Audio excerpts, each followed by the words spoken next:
Pour moi, l'argent, c'est un moyen de parvenir à ses objectifs. C'est un outil. C'est ni bon ni mauvais, ça dépend ce qu'on en fait. C'est vraiment un moyen de création, un moyen de partage, un moyen de construction. Qui nous permet de mettre en place des projets qui ont du sens. Peut-être juste une énergie d'échange et d'abondance si elle est vue dans une logique de commun et d'économie régénérative. Les ateliers de demain, ce sont 3 acteurs de terrain, IOE, le réseau Transition, la Fondation Biplanète, qui ensemble ont répondu à un marché public de la région wallonne pour proposer et mettre en place un processus de rapprochement et d'échange entre acteurs et répondre aux défis de la transition. Le premier atelier qui a lieu ce 5 juin a pour but de proposer des solutions aux enjeux de financement de la transition. On se rend compte qu'on doit vraiment travailler sur les modèles économiques, qu'on doit vraiment diversifier nos revenus, diversifier nos moyens financiers pour pouvoir déployer nos actions. Aujourd'hui, on va ouvrir des pistes, mais après, on a 2 ateliers plus des rendez-vous entre les ateliers pour vraiment pouvoir les travailler.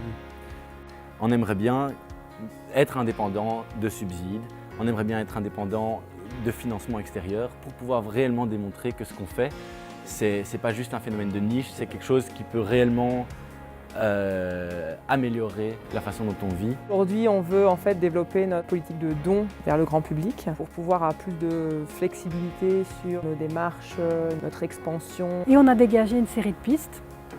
Et ces pistes, ça va être vraiment de mixer notre financement au maximum. Il faut être orienté client final quelque part ou bénéficiaire final.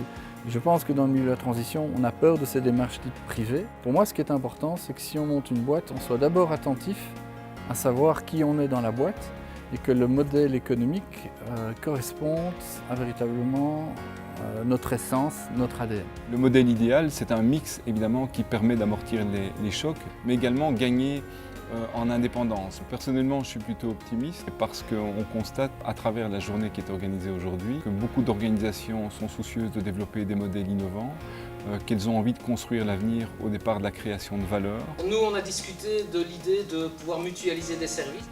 De voir la ville comme une ville partenaire. En lien avec les entreprises qui sont sur le territoire et que via leurs employés s'investiraient. Moi, je trouve que c'est assez incroyable de voir le nombre de sujets qui a émergé. Ce qu'on entend quand même beaucoup, c'est le côté coopératif, c'est le côté commun, c'est le côté coworking, c'est le co en fait.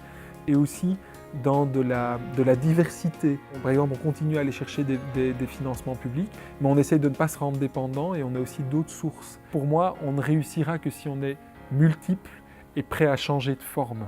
Et alors on a un 2e et un 3e atelier à l'automne, 3e journée, pour pouvoir déployer ces solutions et puis converger et les mettre en œuvre ensemble.